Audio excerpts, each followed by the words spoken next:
it segues well into the question you asked me about whether I think of myself as an artist or a cartoonist.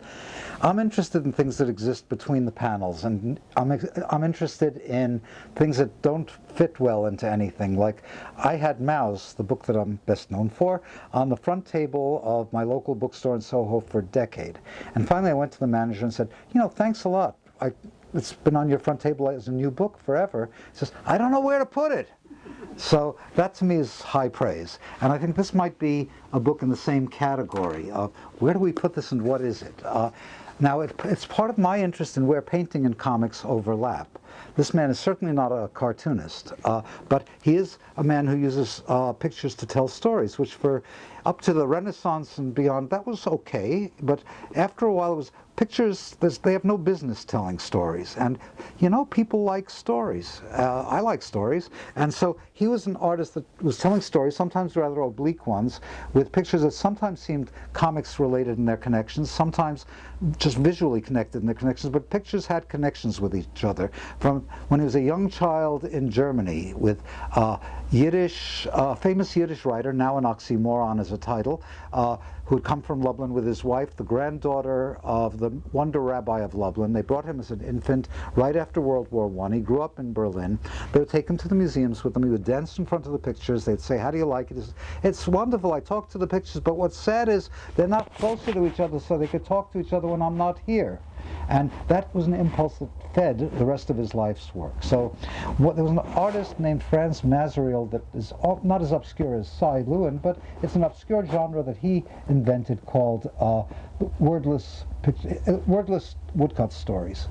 And one picture per page, you'd get the story from pulling in what the imagery was, and it would continue on the next page. These became very, very popular and ubiquitous almost in Germany, and infected, let's say, a generation of artists who wanted to make this sort of thing. Si had gotten it for his gift when he was 13 years old, and it impressed him. He was already a working painter by the age of 14. He had his own gallery show, and he had one painting that he said was like Kathy Colvett's Welschmertzy, and said they loved it.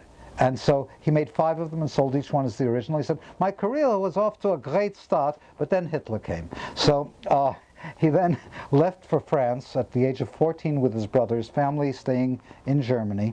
And there he would have stayed until they started deporting Jews back east, except for a fluke that involved, it's too complicated, but it's an amazing fluke that got him and his whole family to America in 1936 through the aid of Franklin Delano Roosevelt and of Admiral Byrd and Senator Robert Byrd, who an uncle of his helped, and by God, all of a sudden, they all got out when nobody was leaving in 1935, like it was already shutting down.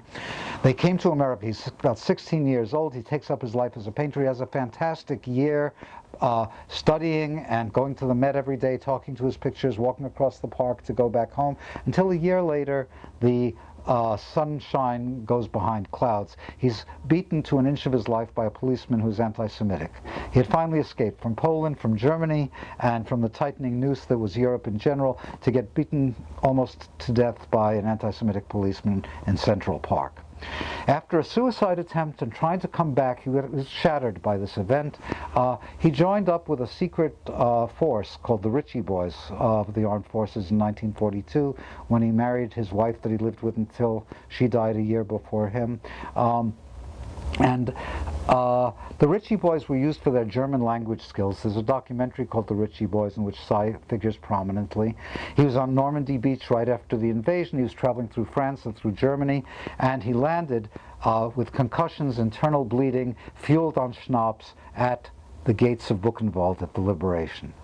And he said, I was through. That was it. He was turning himself in. He came back home shaken. While he was on the front, he had an idea for a book called The Parade about the follies of war. When he got back to work, though, and he picked up his brushes, he said, I found out that I'd banished black from my palette. His pictures became very sumptuous, very pretty. All of a sudden, as he was trying to rebuild a life with his wife that he was finally together with after the war, having children, living in New York City, the galleries were after him, the paintings sold. And they sold for, at the time, incredibly good money. They were selling for $10,000 or $15,000 a canvas in 1953, 54. This is like $150,000 now. So he had it made, except the darkness returned. The black came back into his palette again. One of the things he did in the late 40s was he began working on this book that he had a vision for called The Parade. And it's about the eternal march into war fever from generation to generation, over and over again, in a series of images that are occasionally Picasso-seeming perhaps. They are infected by modernism. So that you'll say, oh, this one looks like Paul Klee, this one looks like George Grosz. Eventually you find there's a common denominator. It's a man who breathed in the modern painting language and used it to tell a very moving story that was kind of like a jazz dirge for humanity. And it was about people making each other, just killing each other in large numbers, and finally exhausted, somebody declares victory, and they go home to another parade, a victory march of some kind, until they're ready for another cycle of war and death. This seems, as Einstein said, his fan who wrote the introduction, "The world needs you and your work," as Si quoted it for me, and it still does. It doesn't take a genius to know that. The introduction to the first volume in the early 50s was by Einstein, talking about how the world needed him and his work. This is a photo by a famous photographer named Lottie Jacoby, who was a friend of his and a portrait photographer. And here's a photo of Si by Lottie Jacoby, whose gallery drawings from the parade were first shown in. Now, as the dark paintings kept entering into his life, he was unable to keep that at bay, and he was quarreling with his galleries all the time. Like, art is not a commodity, I have to make what's in me. And a lot of his paintings were dark. Many of them became serial paintings. He was like a pathological serial painter.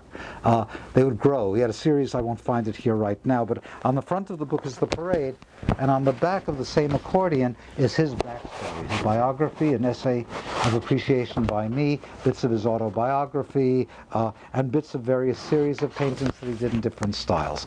So he said, art is not a commodity, art is priceless. And eventually that led him to say, and when it's priceless, it's worthless, but I quit.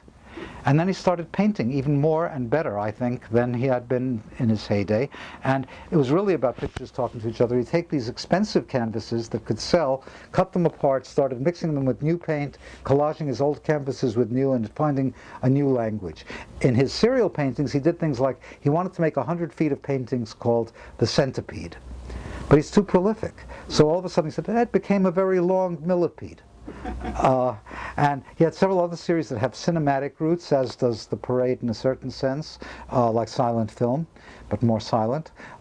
And he made these paintings that had like very filmic-like qualities, and to me it became a cousin of comics. But what comics would be if they weren't burdened with the word "it's funny," nor hindered from being funny when they wanted to be, and also had that quality of unfolding in time. So he made paintings as installations, and that's what gives him, I think, a franchise on the 21st century, because I've seen comics go from newsstands to PTA bonfires of burning them as causing juvenile delinquency, to being ultimately, ta-da, the graphic novel, Maus and Beyond, where there now can be serious literature in bookstores. And I think it's beginning to happen with painting. My shows were shown in an art museum, Robert Crumb's, Chris Ware's. It's becoming more common, but very often you're looking at things that were made for a page, and you take like the wood block that Daumier carved into and putting it on the wall rather than the print from that wood.